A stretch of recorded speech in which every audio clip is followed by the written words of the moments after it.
Eylon Levy, who's the former spokesperson of the Israeli government, is joining us on the broadcast. Mr. Levy, many thanks for speaking to India today. I firstly want to understand from you, reports suggest that Iran has used its biggest missile to strike Israel after US bombing. Significant targets in Haifa, several injured. What is the extent of damage? Yes, the Iranian regime launched a massive barrage at Israel this morning in revenge.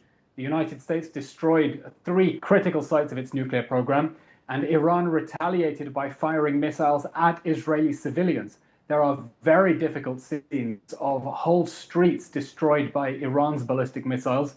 And for everyone in Israel, it's a painful morning, but it's also a reminder of why the Iranian regime must never be allowed to get nuclear weapons or build more ballistic missiles. And that's why everyone is so thankful to President Trump for his very important step to bring stability and security to the region here in West Asia.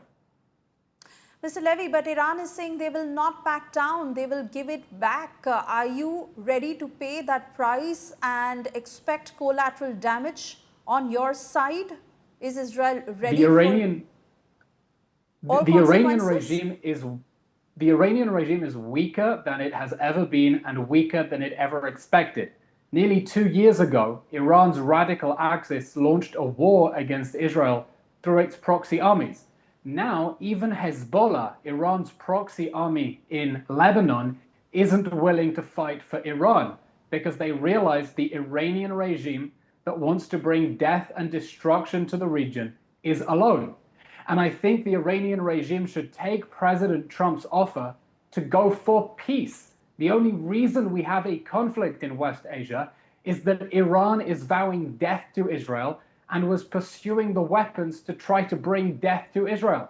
And the Iranian regime should realize it doesn't have any of the terrorist armies it built to protect it. It doesn't have any air defenses. The United States is threatening it directly. It should end its policy of aggression against Israel and go for peace.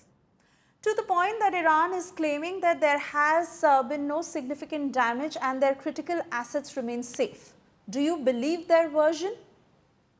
No, the United States dropped several of the biggest conventional weapons in existence on Iran's underground nuclear facilities. And as President Trump says, they've been completely obliterated.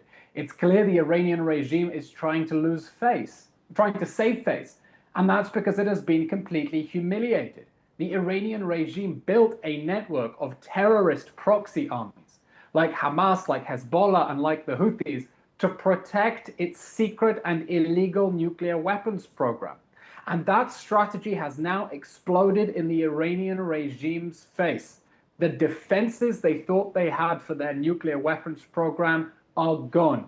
Iran is in no position to make any demands in negotiations now. They should abandon their destructive policy of death to Israel and death to America and arming terrorists across the Middle East and choose peace. But the reason they can't do that is that the Iranian regime is a theocratic dictatorship.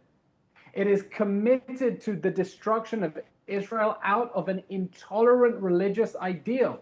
And that's why I hope that the people of Iran take this opportunity to take their country back from the radical regime that has destroyed their country for nearly 50 years and build a free, prosperous, and democratic Iran.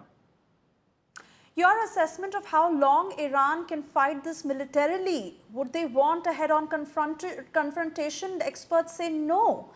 And can diplomacy be the way forward? Yeah, Iran has lost its ability to fight back. Israel has already destroyed most of its ballistic missile launchers. No one could have expected that after the US took out its nuclear facilities, Iran would launch only 30 missiles at Israel and not 300. And the reason is that Israel has been systematically degrading the Iranian regime's ability to wage a war of aggression, attacking its fighter jets, attacking its launchers, attacking its military leadership. So they cannot continue to terrorize the region. And that's why if the Iranians know what is good for them, they will go for peace now and abandon this destructive policy. But you know why diplomacy won't work? The Europeans yesterday offered the Iranians diplomacy. They said, all you need to do is prove that your guarantees are that you need to give us guarantees that your intentions are peaceful. And the Iranians said that's unrealistic because Iran's intentions are not peaceful. Iran's intentions are death to Israel and death to America. And the only way to have peace in this region is when Iran is no longer controlled by this dictatorship that is determined to sacrifice everything in order to destroy the state of Israel. Israel has thanked America for its action. Are you expecting that America will continue to stand in full force as a shield for Israel? President Trump has given the Iranians a clear ultimatum. Either they go for peace, or America's attacks on the Iranian regime will continue, they will be harsher, and they will be much easier. This isn't about shielding Israel. This is about the United States stepping up for global leadership and preventing the most dangerous regime in the world from getting the most dangerous weapons. For too long, the Iranian regime has terrorized Western Asia, subjugated Lebanon, subjugated Syria, subjugated Yemen in order to control the region.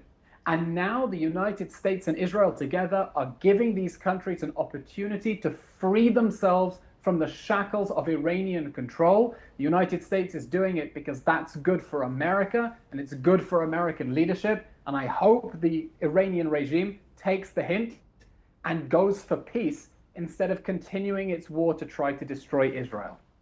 All right, Mr. Levy, I want to thank you for speaking to India today and hoping all your people stay safe. My pleasure. Thank you. Anytime.